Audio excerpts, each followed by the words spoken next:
বিশ্বজুড়ে গোপন চীনা অস্ত্রের বাজার, নীরব খেলোয়াড় বেইজিং।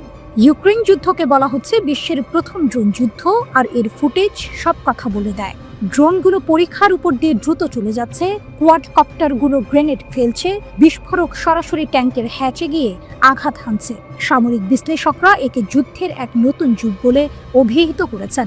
ইউক্রেন গ্রাহক ড্রোন নিয়ে বেশ উন্নতি করেছিল এবং ইউরোপীয় সরবরাহকারীদের সাথে চুক্তি ছিন্ন করেছে। কিন্তু প্রশ্ন হলো, রাশিয়া তার ড্রোনগুলো কোথা থেকে পাচ্ছিল? একটি নতুন তদন্তের উত্তর চমকে দিয়েছে। এর পেছনে আছে চীন। চীনের গোপন ড্রোন ব্যবসা, অ্যারোহিট ও হোটেল রোবোটিক্স। এই ড্রোন বৃদ্ধির পেছনে রয়েছে তুলনামূলকভাবে অস্পষ্ট রাশিয়ান কোম্পানি অ্যারোহিট। কিন্তু এখন দেখা যাচ্ছে প্রতি মাসে হাজার হাজার ফাস্টারসন ভিউ ড্রোন তৈরি হচ্ছে, আর এর মূলে রয়েছে একটি চীনা কোম্পানি হোটেল রোবোটিক্স। এই চীনা বেসামরিক ড্রোন প্রস্তুতকারক কোম্পানিটি বলেছে যে তারা 2022 সালে রাশিয়ার কাছে বিক্রি বন্ধ করে দিয়েছে। তবুও অভ্যন্তরীণ নথিগুলো অন্য কথা বলছে। দেখা যাচ্ছে রুশ প্রকৌশলীরা 2025 সালেও হোটেল রোবোটিক্সের কর্মীদের সঙ্গে কথা বলছিলেন। নিষেধাজ্ঞার অধীনে এই ধরনের বিক্রি কি অবৈধ? হ্যাঁ, অবশ্যই, কিন্তু এর প্রয়োগ বেশ জটিল, বিশেষ করে মধ্যস্থতাকারীদের কারণে। কিছু যন্ত্রাংশ মালয়েশিয়ার মাধ্যমে আসে, কিছু দুবাইয়ের মাধ্যমে, আবার কিছু কাজাখস্তান বা কিরগিজস্তানের শেল কোম্পানির মাধ্যমে আসে। নিষেধাজ্ঞা সত্ত্বেও চীনা কোম্পানিগুলো যন্ত্রাংশ বিক্রি চালিয়ে যাচ্ছে। ইরানও চীনা অস্ত্রের ক্রেতা, আর এটি কেবল ইউক্রেন যুদ্ধে সীমাবদ্ধ নয়। অন্যান্য প্রতিবেদনে বলা হয়েছে ইরানের অস্ত্রাগারেও চীনা অস্ত্র দেখা যাচ্ছে। ইসরায়েলের সঙ্গে 12 দিনের যুদ্ধে ইরান তার অস্ত্রাগারের ঘাটতি অনুভব করছিল। বেইজিং এখন সেই শূন্যস্থান পূরণ করছে। তারা ইরানের কাছে ভূমি থেকে আকাশে নিক্ষেপযোগ্য ক্ষেপণাস্ত্র ব্যাটারি পাঠাচ্ছে। এগুলি অত্যাধুনিক প্রতিরক্ষা ব্যবস্থা না হলেও ইরানের জন্য লক্ষ্য হলো তার বিমান প্রতিরক্ষা ব্যবস্থা জোড়া লাগানো, এবং চীন সেই প্রক্রিয়ায় সহায়তা করছে। ইরান কিভাবে এর জন্য অর্থ পরিশোধ করছে? প্রতিবেদনগুলি ইঙ্গিত দেয় যে তারা অস্ত্রের বিনিময়ে তেল বিক্রি করছে। সুতরাং ইউক্রেন এবং ইরান দুটি ভিন্ন যুদ্ধক্ষেত্রে চীনা অস্ত্র দেখা গেছে।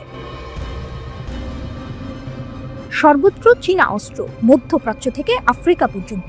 আপনি যদি আরো বড় পরিসরে দেখেন তাহলে বুঝতে পারবেন চীনা অস্ত্র প্রায় সর্বত্রই রয়েছে। গাজায় চীনা ট্যাঙ্ক বিরোধী ক্ষেপণাস্ত্র দেখা গেছে। সিরিয়া এবং লিবিয়ায় বিদ্রোহী গোষ্ঠীগুলোর কাছেও চীনা তৈরি বিমান বিরোধী অস্ত্র রয়েছে। আফ্রিকায়, চাঁদ এবং সুদানে চীনা হার্ডওয়্যার পাওয়া যায়। মিয়ানমারে সামরিক বাহিনী এবং বিদ্রোহীরা উভয় পক্ষই চীনা রাইফেল ব্যবহার করে। এর মানে হলো কিছু সংঘাতে চীন উভয় পক্ষকেই সরবরাহ করছে। চীনের প্রতিরক্ষা রপ্তানিকারকরা একটি সহজ নিয়ম অনুসরণ করে: আপনি যদি আমাদের অর্থ প্রদান করেন, আমরা সরবরাহ করব। আর এই নীতি কর্তৃত্ববাদী শাসন এবং অর্থের সংকটে থাকা সরকারগুলোর কাছে খুবই আকর্ষণীয়। এই সরবরাহগুলির বেশিরভাগই গোপনীয়, হয় তৃতীয় পক্ষের ডিলার বা শেল কোম্পানিগুলোর মাধ্যমে সম্পন্ন হয়। চীনা অস্ত্রের মান এবং বৈশ্বিক কৌশল। কিন্তু এখানে সবচেয়ে বড় প্রশ্ন হলো, এই অস্ত্রগুলো কি ভালো? এর উত্তর নির্ভর করে আপনি কাকে জিজ্ঞাসা করছেন তার উপর। চীন প্রায়শই যাকে রপ্তানি রূপ বলে তা সরবরাহ করে। এগুলি তাদের প্রধান অস্ত্রের কম উন্নত সংস্করণ, সস্তা এবং প্রচুর, তবে নির্ভরযোগ্যতা একটি সাধারণ অভিযোগ। এই চীনা অস্ত্রগুলোর সমস্যা রয়েছে। নাইজেরিয়ান সৈন্যরা তাদের চীনা ট্যাঙ্কগুলো ভেঙে যেতে দেখেছে। কিছু ক্ষেত্রে ক্লায়েন্টরা রাশিয়ান বা এমনকি পশ্চিমাদের কাছে ফিরে গেছে। কাগজে কলমে চীন বিশ্বের চতুর্থ বৃহত্তম অস্ত্র রপ্তানিকারক। মার্কিন যুক্তরাষ্ট্র, রাশিয়া এবং ফ্রান্সের পরে চতুর্থ স্থানে রয়েছে।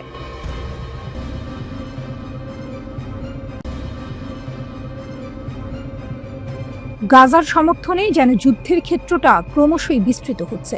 ইসরায়েলের প্রধান বিমানবন্দর বেন গুরিয়ন আবারও সরাসরি ইয়েমেনি সশস্ত্র বাহিনী YAF এর ক্ষেপণাস্ত্র হামলার আওতায় এসেছে। কে ভেবেছিল ভূমধ্য সাগর থেকে অনেক দূরে থাকা ইয়েমেন ইসরায়েলের কেন্দ্রে এমন আঘাত হানতে পারে? বেন গুরিয়নে জুলফিকারের আঘাত। ইয়েমেনি সশস্ত্র বাহিনীর মুখপাত্র ব্রিগেডিয়ার জেনারেল ইয়াহিয়া সারি নিশ্চিত করেছেন তারা সফলভাবে বেন গুরিয়ন বিমানবন্দরে একটি সুনির্দিষ্ট সামরিক অভিযান চালিয়েছে। এই হামলায় ব্যবহার করা হয়েছে শক্তিশালী জুলফিকার ব্যালিস্টিক ক্ষেপণাস্ত্র। ইসরায়েলি প্রতিরক্ষা বাহিনী দাবি করেছে এই ক্ষেপণাস্ত্র আক্রমণ সফলভাবে প্রতিহত করা হয়েছে। তবে ইয়েমেনের সশস্ত্র বাহিনীর দাবি এই হামলার প্রভাব ছিল ব্যাপক। ইয়াহিয়া সারি জানিয়েছেন ইসরায়েলের 300টিরও বেশি শহরে অ্যালার্ম সাইরেন বেজে ওঠে। এর ফলে লক্ষ লক্ষ ইসরায়েলিকে বাধ্য হয়ে আশ্রয় কেন্দ্রে যেতে হয়। শুধু তাই নয়, বেন গুরিয়ন বিমানবন্দরের সমস্ত বিমান চলাচল বন্ধ করে দিতে হয়। এই একটি সফল হামলা ইসরায়েলের আকাশপথে বড় ধরনের বিপর্যয় সৃষ্টি করেছে। ইয়াহিয়া সারি জোর দিয়ে বলেছেন, গাজা উপত্যকার বিরুদ্ধে ইসরায়েলের আগ্রাসন বন্ধ না হওয়া পর্যন্ত তারা এই সামরিক অভিযান চালিয়ে যাবে এবং নৌ অবরোধ বজায় রাখবেন। নৌ অবরোধ, সাগরে এক নতুন অধ্যায়। ইসরায়েলি সশস্ত্র বাহিনী শুধু আকাশপথেই সীমাবদ্ধ থাকেনি, সাগরেও তারা ইসরায়েলের বিরুদ্ধে কঠোর পদক্ষেপ নিয়েছে। এই অভিযানের অংশ হিসেবে তারা উম্মে আল রাশরাশ বন্দরের দিকে যাওয়া ইটারনিটি সি নামের একটি জাহাজ ডুবিয়ে দিয়েছে। ইয়েমেনি নৌবাহিনী জাহাজ ডোবানোর সেই ফুটেজও প্রকাশ করেছে। কিন্তু এখানেই আছে এক চমক। ইয়েমেনি সামরিক কর্তৃপক্ষ জানিয়েছে জাহাজটিকে ডুবিয়ে দেওয়ার সময় তারা জাহাজের ক্রুদের সাথে যোগাযোগ করেছিল। ফুটেজে দেখা যায় নৌ অপারেটররা জাহাজের ক্যাপ্টেনকে আশ্বস্ত করছেন যে উদ্ধারকারী নৌকা আসছে এবং ক্রুদের নিরাপত্তা নিশ্চিত করা হয়েছে। এটি এক অদ্ভুত বৈপরীত্য। একদিকে কঠোর অবরোধের অংশ হিসেবে জাহাজ ডুবিয়ে দেওয়া হচ্ছে, অন্যদিকে মানবিকতার খাতিরে ক্রুদের জীবন বাঁচানোর চেষ্টা করা হচ্ছে। এটি ইয়েমেনি সশস্ত্র বাহিনীর কয়েকদিনের মধ্যে ডুবিয়ে দেওয়া দ্বিতীয় জাহাজ। এর আগে লোহিত সাগরে ম্যাজিক সিস নামের আরেকটি জাহাজকেও ড্রোন এবং ক্ষেপণাস্ত্র দিয়ে লক্ষ্য করে ডুবিয়ে দেওয়া হয়েছিল। ইয়েমেনের এই পদক্ষেপ স্পষ্ট করে যে তারা কেবল গাজার সমর্থনে সামরিক অভিযান চালাচ্ছে না, বরং ইসরায়েলের উপর চাপ সৃষ্টি করতে তারা কৌশলগতভাবে অত্যন্ত গুরুত্বপূর্ণ লক্ষ্যবস্তু বেছে নিচ্ছে। তাদের এই চলমান প্রতিরোধ ইসরায়েলকে এক নতুন চ্যালেঞ্জের মুখে ফেলেছে। ইয়েমেনের সশস্ত্র বাহিনী ঘোষণা করেছে ইসরায়েল সম্পর্কিত কোম্পানির মালিকানাধীন সব জাহাজ এখন থেকে তাদের বৈধ লক্ষ্যবস্তু। তারা দাবি করে গাজায় আগ্রাসন বন্ধ না হওয়া এবং অবরোধ না ওঠা পর্যন্ত ইসরায়েলি নৌ চলাচল বন্ধ রাখতে প্রতিশ্রুতিবদ্ধ। ইয়েমেনের এই নতুন সক্ষমতা ইসরায়েলি দখলদারের জন্য একটি বড় সংকেত, যা ইঙ্গিত দেয় এই অঞ্চলে ইসরায়েলের ক্ষমতা ক্রমেই সীমিত হচ্ছে এবং তারা প্রতিরোধ অক্ষের চাপের মুখে পড়েছে। রাজনৈতিক বিশ্লেষকদের মতে ইয়েমেনের সাম্প্রতিক সামরিক সক্ষমতা ও দৃঢ়তা স্পষ্ট করে যে ইরানের প্রতিরোধ অক্ষের হাতে এখনো শক্তিশালী কার্ড রয়েছে, যা এখনো পুরোপুরি খেলা হয়নি।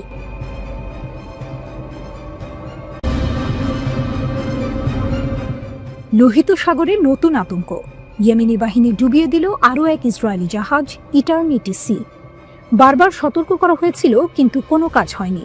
অবশেষে ইয়েমেনি সশস্ত্র বাহিনী তাদের প্রতিশ্রুতি রাখল এবং ইটারনিটি সি নামের একটি জাহাজকে ডুবিয়ে দিয়েছে, যা ইসরায়েলি বন্দরে যাচ্ছিল। এটি ইসরায়েল সম্পর্কিত জাহাজ চলাচলের বিরুদ্ধে ইয়েমেনের কঠোর অবস্থানের এক জ্বলন্ত প্রমাণ। ইটারনিটি সি ডুবে যাওয়ার নেপথ্যে ইয়েমেনি সশস্ত্র বাহিনী ঘোষণা করেছে তারা একটি নৌ সামরিক অভিযান চালিয়েছে। এই অভিযানের লক্ষ্য ছিল পণ্যবাহী জাহাজ ইটারনিটি সি, যা অধিকৃত ফিলিস্তিনের উম্মে আল রাশরাশ বা ইলাত বন্দরের দিকে যাচ্ছিল। আক্রমণে একটি ড্রোন নৌকা এবং 6টি ক্রুজ ক্ষেপণাস্ত্র ব্যবহার করা হয়েছিল, যা আধুনিক নৌযুদ্ধের এক নতুন মাত্রা যোগ করেছে। ইয়েমেনি সশস্ত্র বাহিনীর মুখপাত্র ব্রিগেডিয়ার জেনারেল ইয়াহিয়া সারি এক বিবৃতিতে জানিয়েছেন, জাহাজটি ইয়েমেনি নৌবাহিনীর বারবার সতর্কতা উপেক্ষা করেছিল। ইসরায়েলি অধিকৃত ফিলিস্তিনের বন্দরে প্রবেশ নিষিদ্ধ থাকা সত্ত্বেও এটি সেই দিকেই যাচ্ছিল। ফলস্বরূপ জাহাজটি আঘাত হানে এবং পরবর্তীতে সম্পূর্ণভাবে ডুবে যায়। তবে একটি আশার খবর হলো, বিবৃতিতে নিশ্চিত করা হয়েছে জাহাজের ক্রুদের সকল সদস্যকে উদ্ধার করা হয়েছে, তাদের চিকিৎসা সেবা দেওয়া হয়েছে এবং নিরাপদ স্থানে স্থানান্তর করা হয়েছে। পুরো অপারেশনটি অডিও এবং ভিডিও ফুটেজ সহ সম্পূর্ণরূপে নথিভুক্ত করা হয়েছে, যা তাদের দাবিকে আরও জোরালো করেছে। ইয়েমেনি সশস্ত্র বাহিনী এই অভিযানকে ফিলিস্তিনি জনগণ এবং তাদের প্রতিরোধকে সমর্থন করার জন্য তাদের চলমান প্রচেষ্টার অংশ হিসেবে বর্ণনা করেছে। তারা দৃঢ়ভাবে ঘোষণা করেছে যে লোহিত ও আরব সাগরে ইসরায়েলি নৌযান চলাচল ব্যাহত করতে তারা সব ধরনের পদক্ষেপ নিতে থাকবে। তারা ইসরায়েলি দখলদারিত্বের সাথে সহযোগিতা করা আন্তর্জাতিক কোম্পানি এবং সরকারগুলিকে পুনরায় সতর্ক করেছে। তারা বেসামরিক নিরাপত্তার জন্য তাদের উদ্বেগের ওপর জোর দিয়েছে এবং পরিষ্কারভাবে জানিয়ে দিয়েছে যে বারবার সতর্কীকরণ উপেক্ষা করার ফলেই এই জাহাজটিকে লক্ষ্যবস্তু করা হয়েছে। দ্বিতীয় জাহাজ ডোবানোর ঘটনা। এই ঘটনাটি কয়েকদিনের মধ্যে ইয়েমেনি সশস্ত্র বাহিনী কর্তৃক ডুবিয়ে দেয়া দ্বিতীয় জাহাজ। এর আগে তারা 2টি ড্রোন নৌকা, 5টি ব্যালিস্টিক ও ক্রুজ ক্ষেপণাস্ত্র এবং 3টি ড্রোন ব্যবহার করে লোহিত সাগরে ম্যাজিক সিস জাহাজটিকে লক্ষ্য করে। সেই জাহাজটিও সরাসরি আঘাত হানে এবং সম্পূর্ণরূপে ডুবে যায়। এই দুটি ঘটনা প্রমাণ করে ইয়েমেন কেবল মুখে বলছে না, তারা কার্যকর পদক্ষেপও নিচ্ছে। বিবৃতিতে আরও জোর দেওয়া হয়েছে যে সানার অবস্থানের মূল লক্ষ্য হল ইহুদিবাদী সত্তা এবং তার মিত্রদের গাজার উপর থেকে অবরোধ তুলে নিতে এবং তাদের আগ্রাসন বন্ধ করতে বাধ্য করা। বিবৃতিতে নিশ্চিত করে বলা হয়েছে যে ফিলিস্তিনি উদ্দেশ্য এবং এর রক্ষকদের সমর্থনে সামরিক অভিযান অব্যাহত থাকবে এবং আরও তীব্র হবে। এই ঘটনাগুলি আঞ্চলিক ভূ রাজনৈতিক পরিস্থিতিতে নতুন করে উত্তেজনা সৃষ্টি করেছে। লোহিত সাগরের নিরাপত্তা এখন এক বড় প্রশ্নবোধক চিহ্নের মুখে। আন্তর্জাতিক বাণিজ্য রুটে এই ধরনের হামলা বৈশ্বিক অর্থনীতিতে কী প্রভাব ফেলবে সেটাই এখন দেখার বিষয়। ইয়েমেনের এই পদক্ষেপগুলো কি ইসরায়েলকে পিছু হটতে বাধ্য করবে, নাকি সংঘাত আরও বাড়িয়ে তুলবে?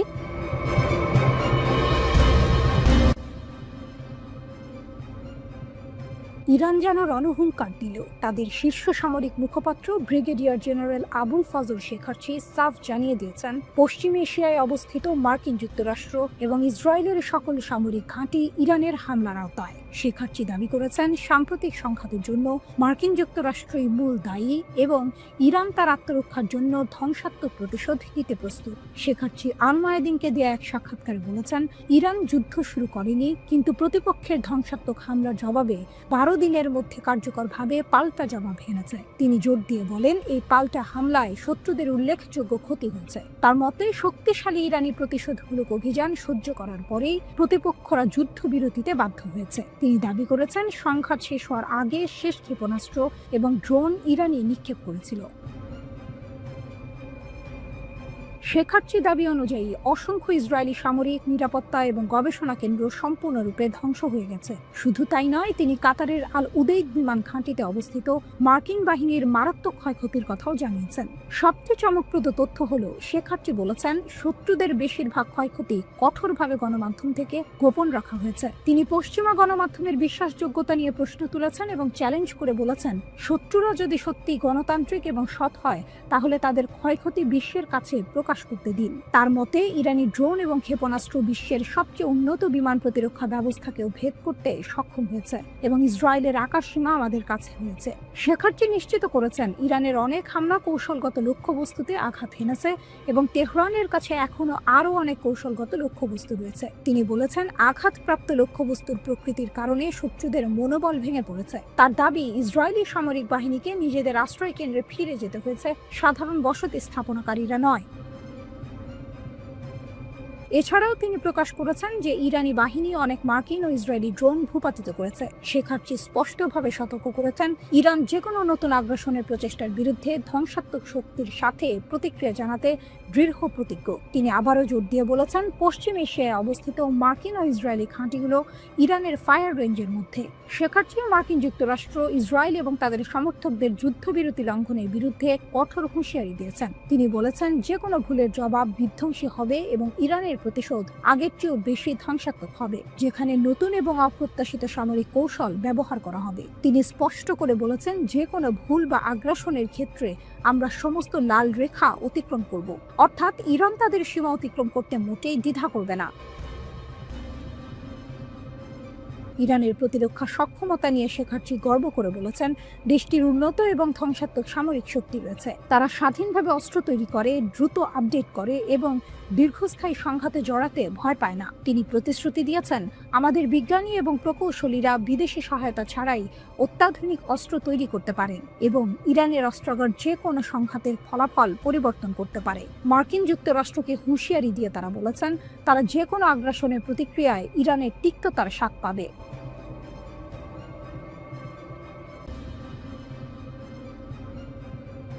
ইরানের পরবর্তী প্রতিশোধ, নেতানিয়াহুকে বাঁচাতে পারবে না আমেরিকা। ইরানের সামরিক প্রধান major general Abdur Rahim Musavi ইসরায়েলের আগ্রাসনের বিরুদ্ধে প্রতিশোধ নেওয়ার প্রতিশ্রুতি দিয়েছেন। তার মতে, এই প্রতিশোধ এতটাই ভয়াবহ হবে যে আমেরিকাও ইসরায়েলি প্রধানমন্ত্রী বেনিয়ামিন নেতানিয়াহুকে বাঁচাতে পারবে না, যিনি তেল আবিবের বিরুদ্ধে সাম্প্রতিক যুদ্ধের নির্দেশ দিয়েছিলেন। তেহরানে এক অনুষ্ঠানে মুসাভি বলেন, ইরানের সর্বোচ্চ নেতা আয়াতুল্লাহ সাইয়েদ আলী খামেনির নির্দেশ অনুসারে এই প্রতিশোধের পরিকল্পনা করা হয়েছে। মুসাভি আরও বলেন, তবে এটি বাস্তবায়নের সুযোগ তৈরি হয়নি। কিন্তু তিনি জোর দিয়ে বলেছেন যে ইসরায়েল যদি আবারও ইরানকে আক্রমণ করে, তবে তেহরান নিশ্চিতভাবেই প্রতিশোধ নেবে। যদি তারা আবার ইরানে আক্রমণ করে, তাহলে তারা দেখতে পাবে আমরা কি করতে সক্ষম। সেক্ষেত্রে এমনকি মার্কিন যুক্তরাষ্ট্র ইসরায়েলি প্রধানমন্ত্রী বেনিয়ামিন নেতানিয়াহুকে বাঁচাতে পারবে না। ট্রু প্রমিস ট্রি, ইসরায়েলের বিরুদ্ধে ইরানের ক্ষেপণাস্ত্র হামলা। গত 13 জুন থেকে শুরু হওয়া 12 দিনের সংঘাতে ইরান মার্কিন সমর্থিত ইসরায়েলের বিরুদ্ধে তীব্র প্রতিশোধমূলক হামলা চালায়। ইসরায়েলি আগ্রাসন শুরুর পরপরই ইরানের সশস্ত্র বাহিনী দ্রুত এবং জোরালোভাবে অধিকৃত ফিলিস্তিনি ভূখণ্ডের গভীরে গুরুত্বপূর্ণ পারমাণবিক, সামরিক এবং শিল্প অবকাঠামো লক্ষ্য করে নির্ভুল হামলা চালায়। অপারেশন ট্রু প্রমিস ট্রি এর অংশ হিসেবে ইরান শত শত ব্যালিস্টিক ক্ষেপণাস্ত্র ব্যবহার করে। এর মধ্যে ছিল সুপারসনিক ক্ষেপণাস্ত্র, পাশাপাশি অসংখ্য ড্রোন। এই হামলাগুলো ইসরায়েলের অর্থনৈতিক কেন্দ্র তেল আবিব, সবচেয়ে গুরুত্বপূর্ণ গভীর সমুদ্র বন্দর হাইফা এবং আধুনিক উন্নয়ন ও প্রযুক্তি কেন্দ্র বীর সেবাকে লক্ষ্য করে চালানো হয়েছিল।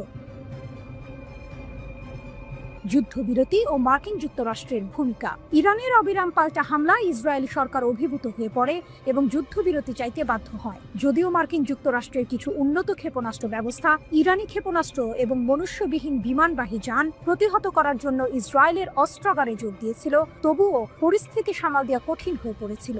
যুদ্ধের শেষের দিকে ইসরায়েলের সাহায্যের আবেদনে সাড়া দিয়ে যুক্তরাষ্ট্র নিজেও হামলায় যোগ দেয়, কিন্তু তারপরেও যুদ্ধবিরতির আহ্বান জানানো হয়। মুসাভি উল্লেখ করেছেন যে ইরানের প্রতিক্রিয়ায় একটি প্রাথমিক প্রতিরোধমূলক পর্যায় ছিল, যা কঠোরভাবে সম্পন্ন হয়েছিল এবং তারপরে শাস্তিমূলক অভিযান চালানো হয়েছিল।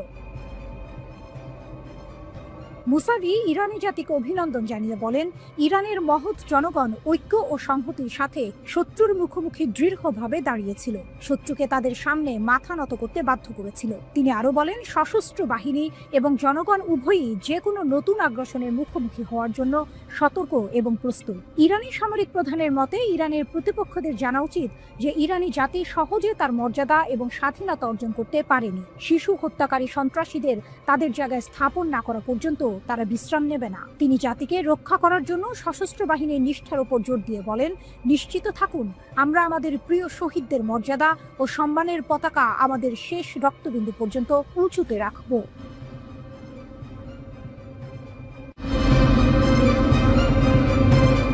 মধ্যপ্রাচ্যের উত্তপ্ত পরিস্থিতি যেন আরও জটিল হচ্ছে।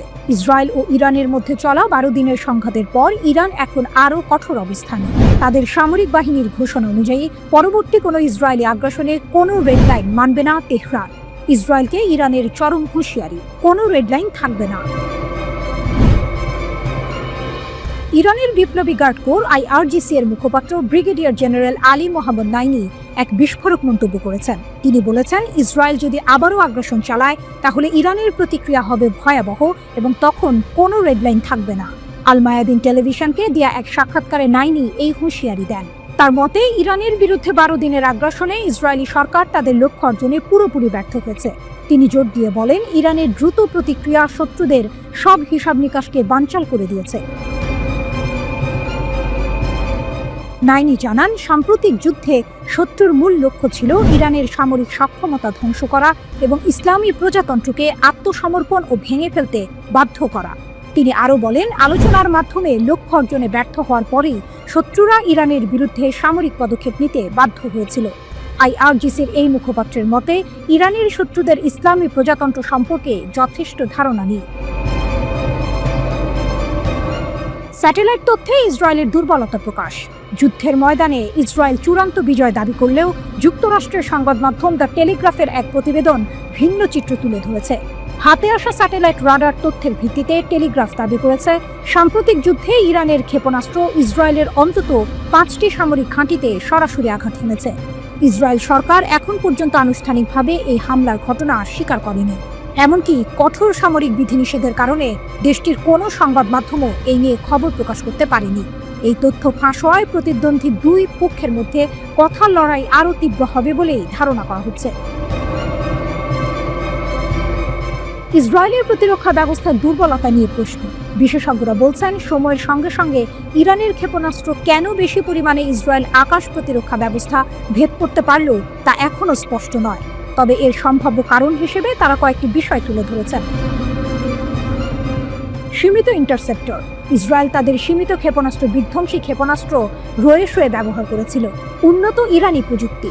ইরানের ক্ষেপণাস্ত্র ছোড়ার পদ্ধতি উন্নত হয়েছে এবং তারা হয়তো আরও বেশি পরিমাণে অত্যাধুনিক ক্ষেপণাস্ত্র ব্যবহার করেছে। ইসরায়েলের আকাশ প্রতিরক্ষা ব্যবস্থায় বিভিন্ন স্তর রয়েছে। আয়রন ডোম। এটি মূলত মর্টার ও রকেটের মতো স্বল্প পাল্লার প্রজেক্টাইল থেকে সুরক্ষার জন্য তৈরি করা হয়েছে। ডেভিড স্লিং সিস্টেম, এটি মাঝের স্তরের প্রতিরক্ষা নিশ্চিত করে এবং ড্রোনও 300 কিলোমিটার পর্যন্ত দূরত্বের ক্ষেপণাস্ত্র আটকাতে পারে। অ্যারো সিস্টেম, এটি সবচেয়ে ওপরের স্তরের জন্য, যা দীর্ঘ দূরত্বের ব্যালিস্টিক ক্ষেপণাস্ত্রকে বায়ুমণ্ডলে ফিরে আসার আগেই ধ্বংস করে ফেলে। তবে এই বহুস্তরীয় প্রতিরক্ষা ব্যবস্থা থাকা সত্ত্বেও ইরানের ক্ষেপণাস্ত্রের সফল আঘাত ইসরায়েলের নিরাপত্তা নিয়ে নতুন প্রশ্ন তৈরি করেছে।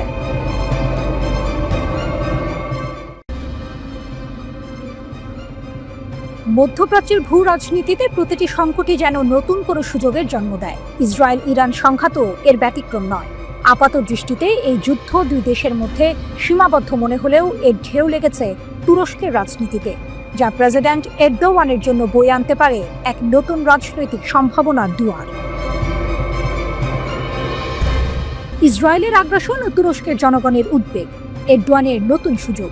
ইসরায়েল শুধু ইরানের ওপর আক্রমণই করেনি, এটি ছিল তাদের সামরিক শক্তির এক বিশাল প্রদর্শনী। কিন্তু এই প্রদর্শন তুরস্কের নাগরিকদের মনে গভীর উদ্বেগের জন্ম দিয়েছে। পশ্চিমাদের নিষেধাজ্ঞায় জর্জরিত এবং দরিদ্র হওয়া সত্ত্বেও তুর্কিদের কাছে ইরান একটি স্থিতিশীল দেশ। তাছাড়া ইরানিদের রয়েছে এক সমৃদ্ধ প্রাচীন ইতিহাস ও সাহিত্য সম্ভার, এবং তুর্কিরা পশ্চিমা আধিপত্যের বিরুদ্ধে ইরানিদের প্রতিরোধ ও তাদের ধর্মীয় নেতৃত্বের প্রতি আস্থাকে সম্মান করে। ইরাক বা লেবাননের ওপর হামলার চেয়ে ইরানের ওপর ইসরায়েলি হামলার ঘটনা তুরস্কে ভিন্নভাবে প্রতিক্রিয়া সৃষ্টি করেছে। তুর্কিরা এখন মনে করছে ইসরায়েলের আসলে আরও বড় উদ্দেশ্য রয়েছে, যেমন বৃহত্তর ইসরায়েল গঠন এবং আঞ্চলিক আধিপত্য বিস্তার। এর ফলে তুরস্কের নাগরিকদের মধ্যে এই বিশ্বাস দানা বাঁধছে যে তুরস্কই হতে পারে ইসরায়েলের পরবর্তী লক্ষ্য। ইরানে হামলার পর তুর্কিদের রাজনৈতিক মতাদর্শ নির্বিশেষে সবার প্রথম ও প্রধান উদ্বেগ তৈরি হয়েছে তুরস্কের নিজস্ব প্রতিরক্ষা ব্যবস্থার বর্তমান অবস্থা নিয়ে। সামাজিক যোগাযোগ মাধ্যমে বারবার প্রশ্ন উঠছে, তুরস্কের ক্ষেপণাস্ত্র কর্মসূচির কি অবস্থা? আমাদের বিমান প্রতিরক্ষা ব্যবস্থা কি F-35 শনাক্ত করতে পারবে? এই প্রশ্নগুলো ইরান ইসরায়েল যুদ্ধ চলাকালে দৈনন্দিন আলোচনার প্রধান বিষয়বস্তু ছিল। এরদোয়ানের নির্বাচনী কৌশল, প্রতিরক্ষা শিল্পের সাফল্য। তুরস্কের প্রেসিডেন্ট রিসেপ তাইয়েপ এরদোয়ান 2027 সালের প্রেসিডেন্ট নির্বাচনে তৃতীয় মেয়াদে প্রতিদ্বন্দ্বিতা করবেন বলে ধারণা করা হচ্ছে। তুর্কি জনগণের এই প্রশ্নগুলোর উত্তর দেওয়ার জন্য তিনি প্রস্তুত। এরদোয়ান ইতিমধ্যে তুরস্কের প্রতিরক্ষা শিল্পকে অগ্রাধিকার দেয়া এবং এর আন্তর্জাতিক স্বীকৃতি অর্জনের বিষয়ে বেশ সুনাম কুড়িয়েছেন। ইস্তাম্বুলের সাবেক মেয়র এক্রেম দুর্নীতি মামলায় গ্রেপ্তার এবং অর্থনৈতিক সংকটের বাইরে এরদোয়ান যেখানে আত্মবিশ্বাসের সঙ্গে নিজের সাফল্য দেখতে পারেন তা হল নিজস্ব প্রতিরক্ষা শিল্পের বিকাশ। প্রেসিডেন্ট প্রার্থী হিসেবে পুনরায় নির্বাচনী প্রচারাভিযানে নামার ক্ষেত্রে এরদোয়ান ইসরায়েল ও তুরস্কের তুলনামূলক প্রতিরক্ষা বিষয়ক অর্জনগুলোর ওপর জোর দিতে পারেন। 2023 সালে নির্বাচনের আগে তিনি তুর্কি নৌবাহিনীর ফ্ল্যাগশিপ TCG আনাদোলুকে সামনে এনেছিলেন। এই বিশাল জাহাজে সাধারণ তুর্কি নাগরিকদের ওঠার সুযোগ দেওয়া হয়েছিল এবং তারা এর বিশালতা নিয়ে মুগ্ধ হয়েছিলেন। নির্বাচনের মাত্র 34 দিন আগে জাহাজটি সামরিক শক্তিতে যোগ করা হয়, যা এরদোয়ানের জন্য একটি বড় নির্বাচনী কার্ড ছিল। ইরান ইসরায়েল যুদ্ধের কারণে তুরস্কের তৈরি আকাশ প্রতিরক্ষা ব্যবস্থা ও ক্ষেপণাস্ত্রের সক্ষমতার প্রতি তুর্কি নাগরিকদের মনোযোগ আরও বেশি থাকবে।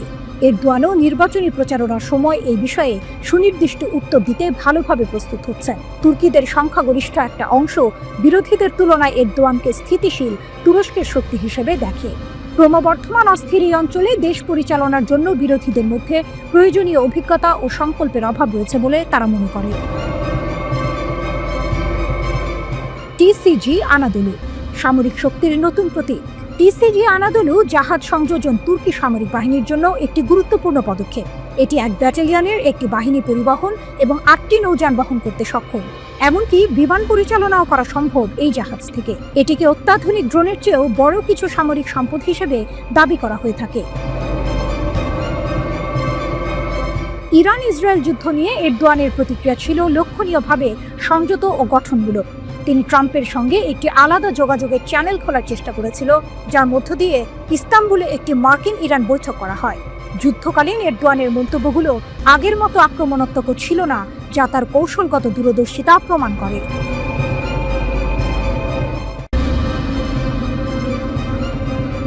মধ্যপ্রাচ্যের উত্তেজনা যেন থামছেই না। ইরান ইসরায়েল সংঘাতের পর এখন পারমাণবিক কর্মসূচি নিয়ে নতুন করে বিতর্ক শুরু হয়েছে।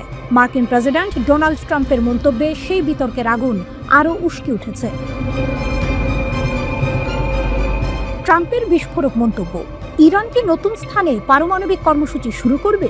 মার্কিন প্রেসিডেন্ট ডোনাল্ড ট্রাম্প এক বিস্ফোরক মন্তব্য করেছেন। এয়ারফোর্স ওয়ানে সাংবাদিকদের সঙ্গে কথা বলার সময় ট্রাম্প বলেছেন, ইরান নতুন স্থানে তাদের পারমাণবিক কর্মসূচি শুরু করতে পারে। তিনি মনে করেন, গত মাসে মার্কিন হামলার পর ইরানের পারমাণবিক কর্মসূচি স্থায়ীভাবে পিছিয়ে গেছে। তবে ট্রাম্পের শঙ্কা, যুক্তরাষ্ট্র ও ইসরায়েলের হামলার পর তেহরান নতুন স্থানে তাদের কর্মসূচি পুনরায় শুরু করতে পারে। তিনি আরও উল্লেখ করেন যে ইরান পারমাণবিক কর্মসূচি পরিদর্শনের অনুমতি দিতে বা ইউরেনিয়াম সমৃদ্ধকরণ বন্ধ করতে রাজি হয়নি। এর আগে যুক্তরাষ্ট্রের প্রতিরক্ষা দফতর পেন্টাগন জানিয়েছিল, মার্কিন বিমান হামলায় ইরানের 3টি পরমাণু স্থাপনায় পারমাণবিক কর্মসূচি 1 থেকে 2 বছর পিছিয়ে গেছে। পেন্টাগনের মুখপাত্র শন পার্নেল বলেন, হামলার লক্ষ্যবস্তু হওয়া 3 ইরানি পারমাণবিক স্থাপনা ধ্বংস করা হয়েছে। তার ভাষ্য, আমরা অন্তত 1 থেকে 2 বছর তাদের কর্মসূচি পিছিয়ে দিতে পেরেছি। গোয়েন্দা মূল্যায়ন এমনটাই বলছে। ইসরায়েল যুক্তরাষ্ট্রের সমন্বিত হামলা ও ক্ষয়ক্ষতি নিয়ে ভিন্ন মত। নতুন করে পরমাণু চুক্তির লক্ষ্যে ওয়াশিংটন তেহরান পরোক্ষ আলোচনার মধ্যেই 13 জুন ইসরায়েল সামরিক আগ্রাসন শুরু করে, যার লক্ষ্য ছিল ইরানের পারমাণবিক কেন্দ্র ধ্বংস করা। এর 1 সপ্তাহ পর ইসরায়েলের সঙ্গে যোগ দেয় যুক্তরাষ্ট্র। গত 21 জুন মার্কিন B-2 স্টেলথ বোমারু বিমান ইরানের ফোর্দো পারমাণবিক স্থাপনা সহ 3টি পরমাণু কেন্দ্রে বোমা ফেলে। ওই দিনই ট্রাম্প দাবি করেন, ইরানের পরমাণু কার্যক্রম শেষ করে দেওয়া হয়েছে। অন্যান্য কর্মকর্তারাও একই দাবি করেন। তবে মার্কিন গোয়েন্দা সংস্থাগুলোর তথ্যে ক্ষয়ক্ষতি নিয়ে ভিন্নতা দেখা গেছে। পেন্টাগনের গোয়েন্দা শাখা ডিফেন্স ইন্টেলিজেন্স এজেন্সি DIA জানিয়েছে, এই হামলায় ইরানের পারমাণবিক কর্মসূচি মাত্র কয়েক মাস পিছিয়ে গেছে, ধ্বংস হয়নি। ইরান ইউরেনিয়াম সমৃদ্ধকরণ বন্ধে রাজি নয়, ট্রাম্পের উদ্বেগ। মার্কিন প্রেসিডেন্ট ডোনাল্ড ট্রাম্প বারবার বলেছেন, ইরান তাদের পারমাণবিক কর্মসূচির পরিদর্শন মেনে নেয়নি এবং ইউরেনিয়াম সমৃদ্ধকরণ বন্ধ করতেও সম্মত হয়নি। হোয়াইট হাউসে স্বাধীনতা দিবস উদযাপন শেষে এয়ারফোর্স ওয়ানে নিউ জার্সি যাওয়ার পথে সাংবাদিকদের সঙ্গে আলাপকালে ট্রাম্প বলেন, তিনি বিশ্বাস করেন ইরানের পারমাণবিক কর্মসূচি স্থায়ীভাবে ক্ষতিগ্রস্ত হয়েছে, যদিও ইরান এটি অন্য কোনো স্থানে আবার শুরু করতে পারে। রয়টার্স এ খবর জানিয়েছে। সাংবাদিকদের ট্রাম্প বলেন, আমি বলবো এটা স্থায়ীভাবে পিছিয়ে গেছে।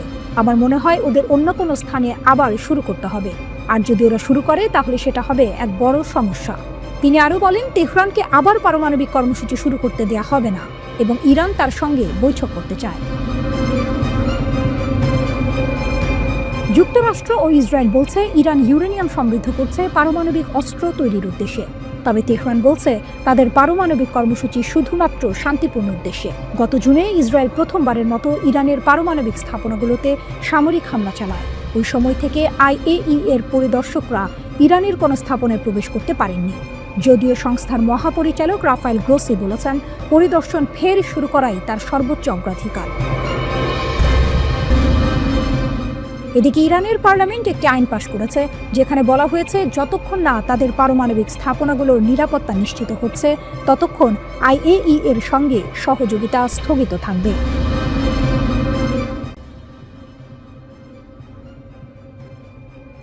গাজায় চলমান সংঘাতে ইসরায়েলি বাহিনীর ভেতরের চিত্রটা ভয়ঙ্কর। হামাসের সঙ্গে যুদ্ধ করতে গিয়ে নিজেদের ভুলেই মারা গেছে 31 জন সেনা। ভাবা যায়, ইসরায়েলি আর্মি রেডিওর এক প্রতিবেদনে এই চাঞ্চল্যকর তথ্য বেরিয়ে এসেছে।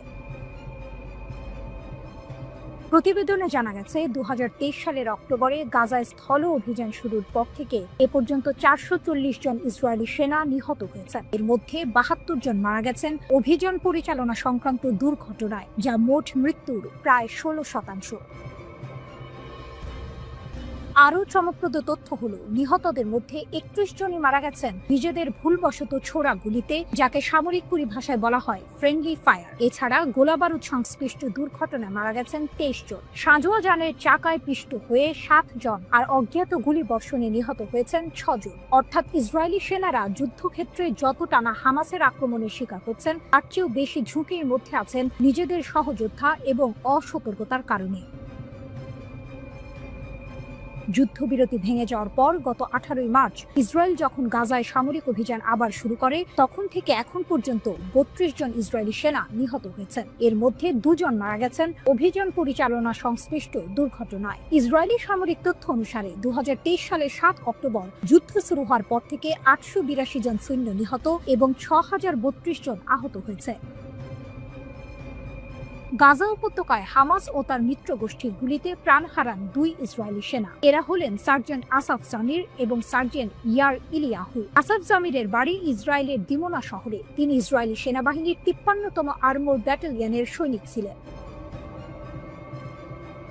4 জুলাই দক্ষিণ গাজায় ইসরায়েলি বাহিনীর অভিযান চলাকালে ট্যাঙ্ক বিস্ফোরণে নিহত হন আসাফ। তার সঙ্গে আরও 2 সেনা আহত হয়েছেন। আর ইয়াই ইলিয়াহুর বাড়ি ইসরায়েলের এজের শহরে। তিনি ইসরায়েলি সেনাবাহিনীর গাজা ডিভিশনের নর্দার্ন ব্রিগেডের একজন কমব্যাট ইঞ্জিনিয়ারিং সৈনিক ছিলেন। রকেটের আঘাতে ভারী সাঁজোয়াজান বিস্ফোরণে নিহত হয়েছেন তিনি। আন্তর্জাতিক অঙ্গন থেকে বারবার যুদ্ধবিরতির আহ্বান জানানো হলেও ইসরায়েল গাজায় তাদের বর্বরতা অব্যাহত রেখেছে।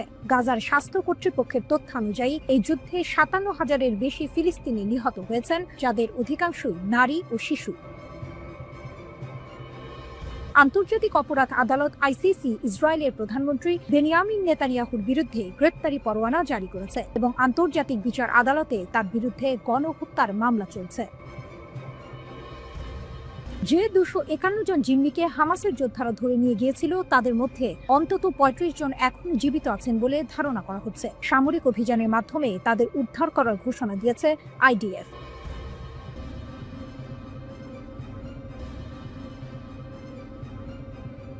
ইসরায়েলের সামরিক ঘাঁটিতে ইরানের ভয়াবহ আঘাত। স্যাটেলাইট তথ্যে চাঞ্চল্যকর মোড়। দীর্ঘ 12 দিনের সংঘাত শেষে ইসরায়েল দাবি করেছিল ইরানের ছোড়া প্রায় 84% ক্ষেপণাস্ত্রই প্রতিহত করা হয়েছে, কিন্তু স্যাটেলাইট চিত্র যেন ভিন্ন গল্প বলছে। টেলিগ্রামের এক প্রতিবেদন অনুযায়ী ওরেগন স্টেট ইউনিভার্সিটির গবেষকদের বিশ্লেষণ করা স্যাটেলাইট চিত্র থেকে জানা গেছে, গত মাসে ইরান অন্তত 5টি ইসরায়েলি সামরিক স্থাপনায় সফলভাবে আঘাত হেনেছে। এর মধ্যে রয়েছে উত্তর, মধ্য ও দক্ষিণ ইসরায়েলের গুরুত্বপূর্ণ লক্ষ্যবস্তু, এমনকি একটি গোয়েন্দা তথ্য সংগ্রহ কেন্দ্র এবং একটি লজিস্টিক ঘাঁটিও। রাডার স্যাটেলাইট ডেটা, লুকানো সত্যের উন্মোচন। এক চাঞ্চল্যকর তথ্য উঠে এসেছে রাডার স্যাটেলাইট ডেটার ভিত্তিতে। এই ডেটা ক্ষেপণাস্ত্র হামলার সাথে সামঞ্জস্যপূর্ণ বিস্ফোরণের ক্ষয়ক্ষতি স্পষ্টভাবে চিহ্নিত করেছে। ইসরায়েলি সামরিক বাহিনী কঠোর সেন্সরশিপ আইনের কারণে এই হামলার তথ্য আগে প্রকাশ করেনি। এমনকি যোগাযোগ করা হলে ইসরায়েলি সেনাবাহিনী এই বিষয়ে কোনো মন্তব্য করতে অস্বীকৃতি জানিয়েছে। ইসরায়েলি সামরিক সেন্সরশিপ আইন সক্রিয় সংঘাতের সময় সংবেদনশীল নিরাপত্তা তথ্য প্রকাশে কঠোর বিধিনিষেধ আরোপ করে, যা এই গোপনীয়তার মূল কারণ। বিমান প্রতিরক্ষা ব্যবস্থার দুর্বলতা, কৌশলগত বিপর্যয়। টেলিগ্রাফের প্রতিবেদন আরও বলছে, সংঘাতের প্রথম 8 দিনে ইরানের ক্রমবর্ধমান সংখ্যক ক্ষেপণাস্ত্র ইসরায়েলের বহুল আলোচিত বিমান প্রতিরক্ষা ব্যবস্থায় সফলভাবে প্রবেশ করেছে। বিশ্লেষকরা মনে করছেন, সীমিত ইন্টারসেপ্টর ক্ষেপণাস্ত্র সরবরাহ, ইরানের আরও উন্নত প্রযুক্তি অথবা আক্রমণ কৌশলের পরিবর্তনের কারণে এটি ঘটেছে।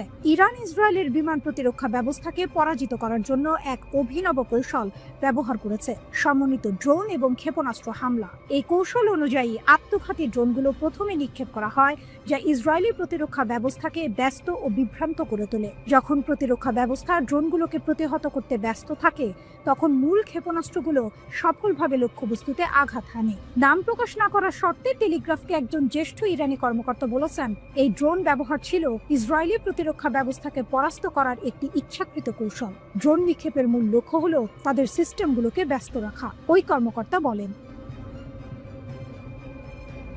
সংঘাতের অপ্রত্যাশিত বাঁক, ইরানের প্রতিশোধ ও মার্কিন যুক্তরাষ্ট্রের হস্তক্ষেপ। 13 জুন ইসরায়েলি সরকার ইরানের বিরুদ্ধে বেআইনি আগ্রাসন শুরু করে, যার ফলে অনেক জ্যেষ্ঠ কমান্ডার, পারমাণবিক বিজ্ঞানী এবং সাধারণ নাগরিক নিহত হন। এর প্রতিক্রিয়ায় ইরান 24 ঘন্টারও কম সময়ের মধ্যে ক্ষেপণাস্ত্র ও ড্রোন হামলা চালিয়ে প্রতিশোধ নেয়। এরপর ট্রু প্রমিস ট্রি এর অধীনে ধারাবাহিক প্রতিশোধমূলক অভিযান চালানো হয়। যুদ্ধ আরও তীব্র হয় যখন 22 জুন মার্কিন যুক্তরাষ্ট্র ইসরায়েলের পক্ষে যুদ্ধে প্রবেশ করে। মার্কিন বোমারু বিমান আন্তর্জাতিক আইন লঙ্ঘন করে 3টি ইরানি পারমাণবিক স্থাপনায় আঘাত হানে। এর জবাবে ইরান আত্মরক্ষার জন্য কাতারের আল উদেইদ বিমান ঘাঁটিতে ক্ষেপণাস্ত্র হামলা চালায়, যা পশ্চিম এশিয়ার বৃহত্তম মার্কিন সামরিক বিমান ঘাঁটি। অবশেষে যুদ্ধবিধ্বস্ত ইসরায়েলি সরকার 24 জুন একতরফাভাবে একটি যুদ্ধবিরতি চুক্তি মেনে নিতে বাধ্য হয়।